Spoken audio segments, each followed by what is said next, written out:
예, 청량입니다. 오늘은 이제 진나라 왕전 장군과 이신 장군에 대해서 잠시 알아보겠습니다.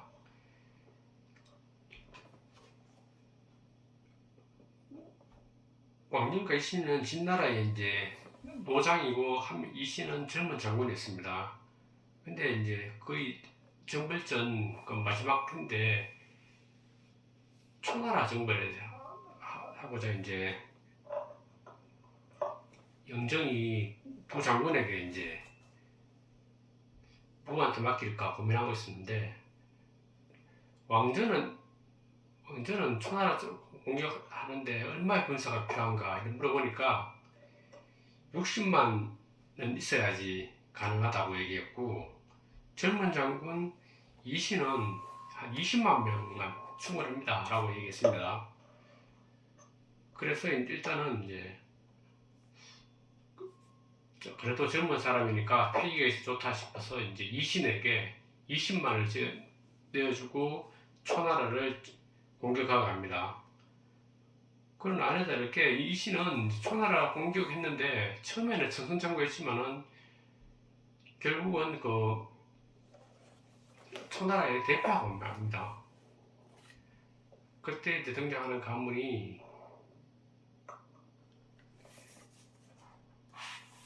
항씨 집안인데 그 장군들이 이렇게 대피하고 난 다음에 어쩔 수 없이 다시 이제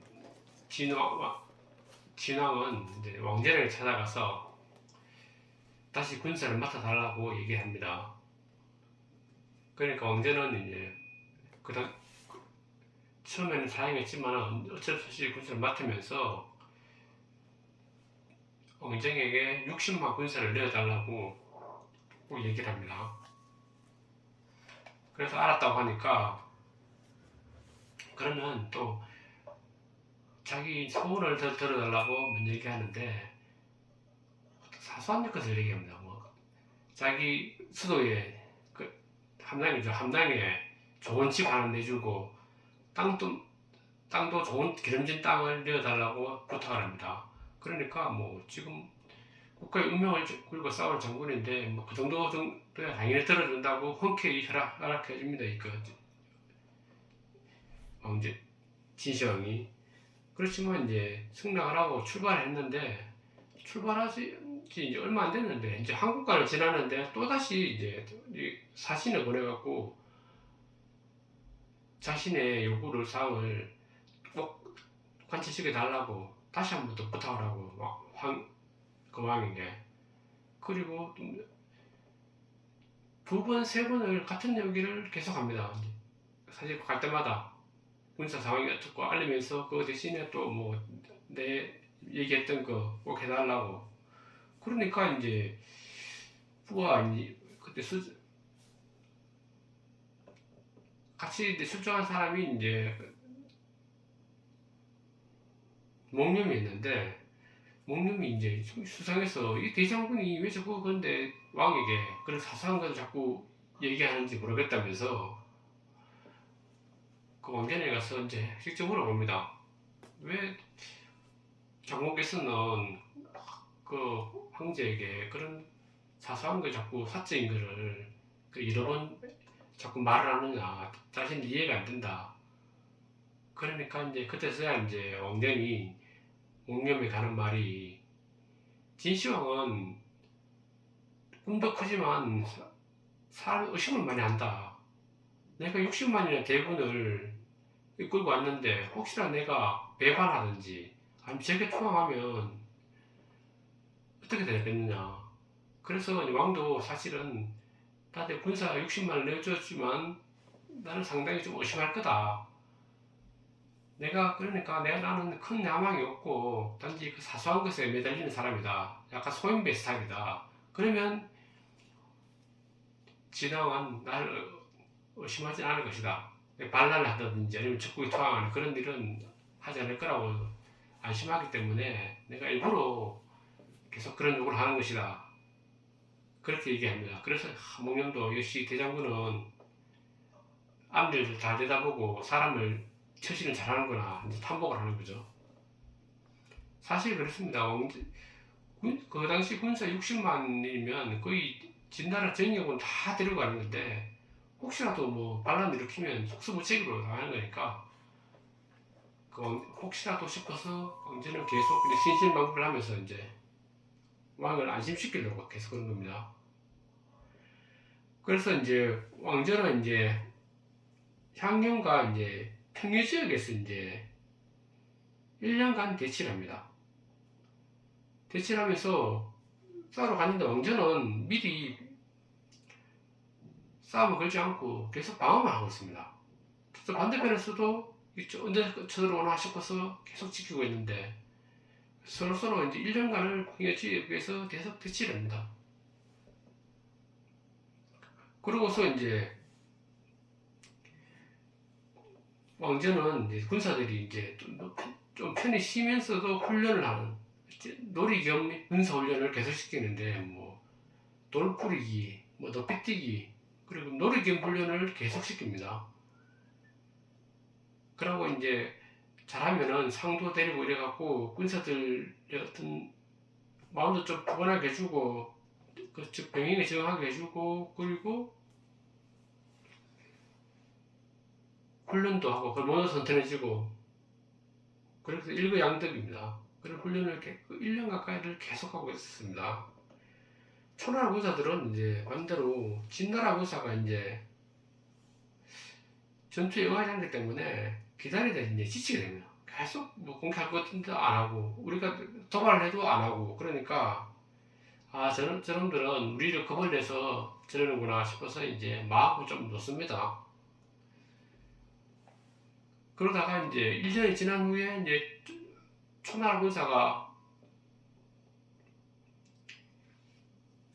도발을 하니까 그때서야 진나라 군사가 왕제이 이끄는 부대가 한꺼번에 확 몰려와서 대공습을 합니다. 그러니까 그 전투에서 초나라 군사는 적을 얕먹고 훈련 제대로 안 했기 때문에 완전히 무너지고 향년 그때 장군이었는데 향년은 결국은 막 다 궁지에 몰리니까 자살을 해버립니다. 그러고 난 다음에 평야 지역이 그 도읍인 수춘 앞에 있었기 때문에 평야 그 전투에서 지고 난 다음에 바로 수춘을 함락시킵니다. 함락시키고 초나라 왕을 이제 사로잡아서 초나라 이제 초군은 거기에 이제 국왕군을 설치합니다.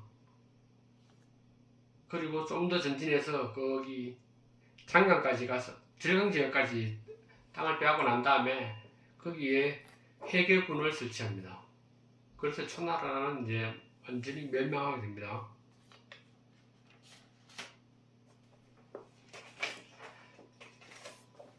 그리고 1년 후에 이제 221년에 이제 제나라까지 멸망시키고 진영정이 중국을 통일합니다.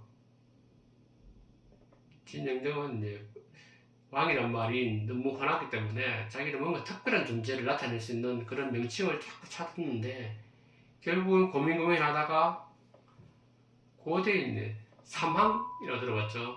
인왕, 지왕, 천왕, 오제는 뭐 황제 전후부터 해서 여순임금, 우임금까지 가는데 거기에 삼항의 황제를 따고 오제의 제자를 따라서 황제라고 명명합니다. 명명하고 자기가 이제 그 황제의 명칭을 사용한 첫 번째 황이기 때문에 시황제라고 합니다. 영정이 시황제입니다. 그러니까 그리고 이제 군사 통일하고 난 다음에 제일 먼저 하는 일이 이제 그러면 이 넓은 영토를 어떻게 다스릴까? 그 당시에는 봉건제, 주나라는 봉건제를 따르고 있었는데 저 황실 자들이나 인척들에게 이제 그 지역을 땅을 떼어주고 거기 왕을 삼아서 스스로 자치하도록 만드는 그런 제도였는데 결국은 주나라 봉건제가 흔들리면서 전국 치릉이 등장하고 그래갖고 준초시대 전국시대 그 필리핀이라는 전투를 겪었기 때문에 시황제는 봉건제를 옹호하지 않았습니다. 근데 신하들은 이제 국토가 워낙 넓기 때문에 중앙에서 일일이 다 간섭해서 그 넓은 영토를 다스릴 수 없다. 그렇게 해서 군현제를 찬성한 적도 있었고 봉건제를 찬성한 적도 있었는데 시황제는 이제 봉건제를 하고 싶진 않았지만은 어쩔 수 없이 이제 상당히 그 애로사항에 봉착했겠지만은 이사가 군현제를 적극적으로 찬성합니다. 그래서 결국은 전국을 36군으로 나누고 거기에 각 수령 대장을 파견하고 그 밑에 또 36군 밑에 뭐 여러 개 행정구역을 두는데 이제 군의 수장을 이제 수라 그러고 뭐 그다음 밑에는 현도 두고 현의 수장을 영이라 그러고 그리고 장이 또 그 밑에는 장 그다음에 향 바람이 척 말단이 리 이렇게 해서 이제 결국은 수장들은 큰대 수장들은 전부 다 중앙에서 다 임명하는 그런 형태로 만듭니다. 결국 봉건제는 폐지되고 군현제를 실시하게 됩니다. 이게 그냥 뭐 우리 역사 시간에도 중고등학교 때 배웠겠지만은 군현제를 실시한다는 게 중앙집권제거든요. 결국 중국은 그때부터 중앙집권제를 실시했고 그 이후로 다시 봉건제를 뭐 조금씩은 융합한 게 있었지만은 결국은 주류가 계속 군현제를 실시하게 되는 겁니다. 우리나라도 뭐 신라시대에서 이제 고려시대에 들어와서는 이제 중앙에서 다 그 관리들을 임명해서 그런 군현제 실시하라고 볼 수 있고 서양에서는 결국은 이제 로마가 망하고 난 다음부터는 이제 봉건 시대로 들어가는데 그 봉건 시대라는 게 결국은 성주들이 성이 이제 뭐 각 국가 내에 수십 개가 있는 겁니다. 그 중에 큰 성주들이 왕을 뽑고 그 왕을 뽑아서 이제 형식적으로 왕이 됐지만은 결국은 다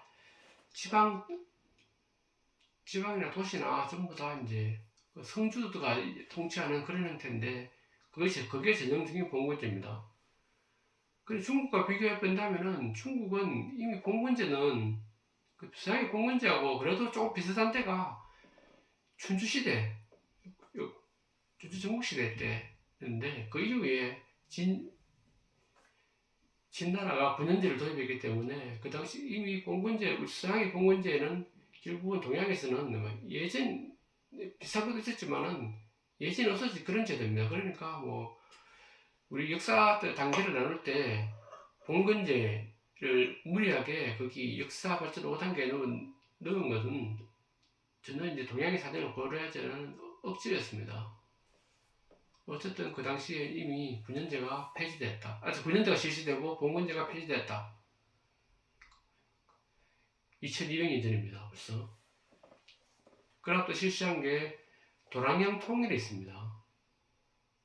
이것도 뭐 도랑양 통일이 단순히 생각하기에는 뭐 되게 간단한 일이고 별 큰 업적이 아니다고 생각할 수도 있지만은 각 지방마다 그러고 여기 특히 7개 지역으로 나눠서 쌓았는데 7개 지방마다 길이나 호피를 대는 이제 도랑형이 다 시시각각이었습니다. 그 통일 안 되면 중앙의 일률적인 통치가 불가능하고 사고 활동도 불가능하잖아요. 어떤 때는 1cm, 뭐 1kg가 다른 지역에서는 500g밖에 안 되고 어떤 지역은 뭐 2kg 이러면 장사를 못 하는 거예요. 그래서 통일된 그 규격이 있어야지 마음대로 전국을 다니면서 장사도 할 수 있고 그리고 집을 짓는다 아니면 돈을 간다 그렇고도 다 정확한 규격이 있어야지 할 수 있는 겁니다. 진나라 시대 때 어떤 문헌에 보면 칩을 질 때 본다면은 진나라는 우리나라는 주로 뭐 초가집 아니 흑백도 가졌지만은 중국은 그 당시부터 이제 거기 이제 풍토가 그렇고 흙이 많았기 때문에 전부 다 이제 벽돌집을 짓거든요. 황토 만들어서 지어서 창문이나 아니면 뭐 대문을 내는데 문을 낼 때 그 규격이 딱 통일되어 있었습니다. 그 당시에 통일을 했기 때문에 그래서 이제 시장에 가서 이제 뭐 문 같은 거는 문짝을 사오면 어느 집에 갔더라도 정확하게 딱딱 맞아야 됩니다. 그게 안 맞으면 큰 처벌을 받기 때문에 무게나 부피 이런 걸 정확하게 지어서 이제 그걸 실시를 했었습니다. 근데 도는 길이를 나타내고 양은 부피, 형은 무게를 나타내는 단위입니다. 그래서 이걸 통일해서 이 통일된 규격이 계속 이제 사용되어 있기 때문에 어떤 중국이 대대로 되게 상업이 발달한 데 있습니다.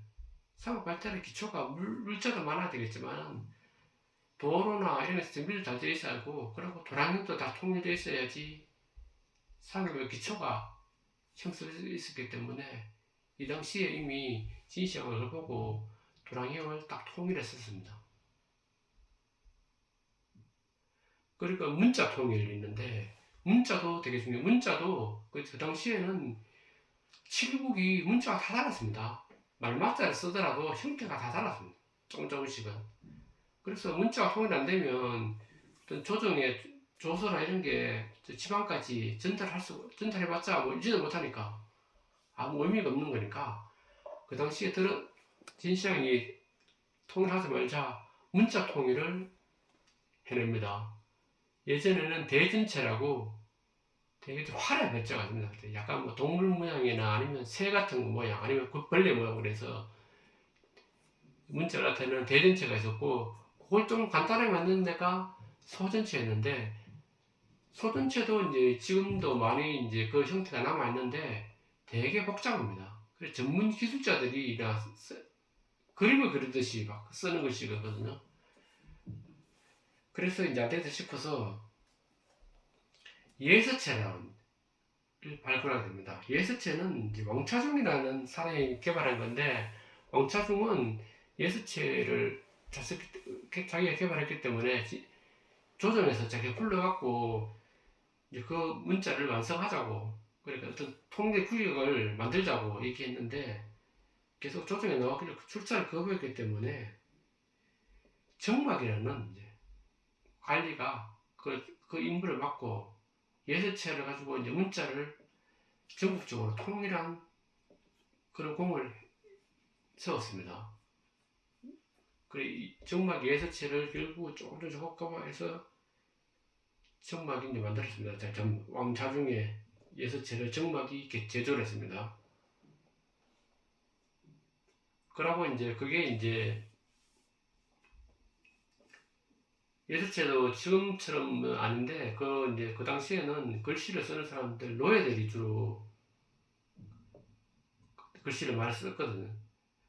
그 노예들은 글씨 잘 모르기 때문에 결국은 막 그림을 뺏기듯이 이제 썼는데 그게 좀 예서체가 좀 화려하지만은 그걸 좀 간략하게 해서 지금 형태의 어떤 예서체가 만들어졌답니다. 그러면 이제 그 다음에 이제 분서에 대해서 알아보겠는데 분서하고 갱류가 있는데 이게 우리 예전에 배웠을 거하고 조금은 내용이 다릅니다. 이게 뭐 중국에서 나온 이제 최신 사료기 때문에 이게 좀 더 정확할 겁니다. 분서는 무엇인가 하면 조청신과 이제 송노라는 사람이 이제 다툼을 했습니다.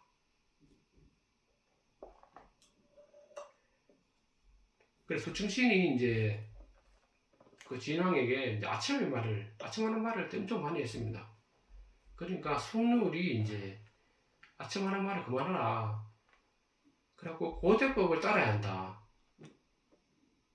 그 새로운 나라 국가 지금 만들었기 때문에 그렇게 송노울이 다툼을 하니까 이사라는 사람, 이사가 고대의 법을 따를 수 없다. 손으로 고대의 법을 따르자 했는데, 그리고 고대 법을 따르는 사람들을 엄청나게 관리해야 된다.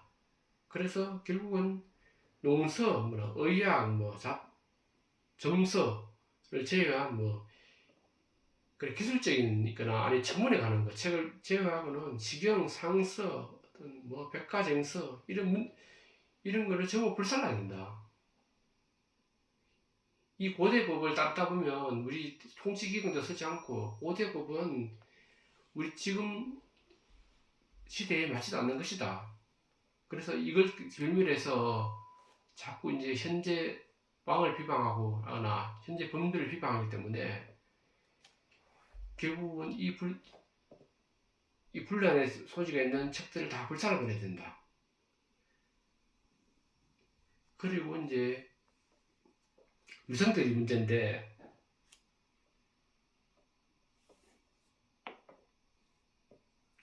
유성들은 사건은 조금 더 그냥 분서가 일어나자마자 갱류가 일어난 게 아니고 좀 서투르게 했습니다. 그거는 이제 방사나 이제 노생 이제 시황제는 홍제가 되자마자 방사나 노생들 노생에서 이제 선약 그러니까 불로 장생할 수 있는 그런 약을 계속 구하러 다녔습니다. 근데 선약을 아무리 찾아봐도 이들은 찾지를 못하고 결국은 선약을 찾는다고 독고를 들어가서 결국은 돌아오지 않고 도망가고 이러니까 굉장히 괘씸해서 이 사람들이 이제 열심히 하고 있었는데, 그러고 유생들도 이제 그 당시에 또 불만이 많아갖고 황제에 대한 어떤 안 좋은 말을 자꾸 하고 다니는 사람이 있었어서 이제 요원을 할 줄 안다. 그래서 한양 방사들은 다 도망가고 그래서 유생들을 전부 잡아다닙니다. 시황제에 대한 이제 불만을 얘기하는 사람들이 아니면 요산 은행을 한다고 그 잡아서 전부 다 이제 고문하니까 자기가 잘못했다고 안 좋은 말을 하고 다녔다고 자백을 하니까 그 당시 한 460명의 유생을 이제 함량에서 생매장만 해버립니다. 그걸 가지고 이제 갱류라고 얘기합니다. 우리처럼 전국적인 막 일어난 그런 사건도 아니었고 결국은 함량에 있는 유생들 460명을 매장하는 그런 사태가 일어나는데 그걸 갱류라고 합니다. 결국은 불똥이 엉뚱하게 튄 겁니다. 사실은 이건 방사들이 사실 요원을 하고 다니고 국고를 탕진하고 했는데 결국은 엉뚱한 유생들이 힘이 없었기 때문에 당한 그런 사건을 갱류합니다. 이걸 합쳐서 이제 문서와 갱류라고 얘기합니다. 그럼 이번 시간에는 여기까지 하고 다음에 계속 이어가겠습니다.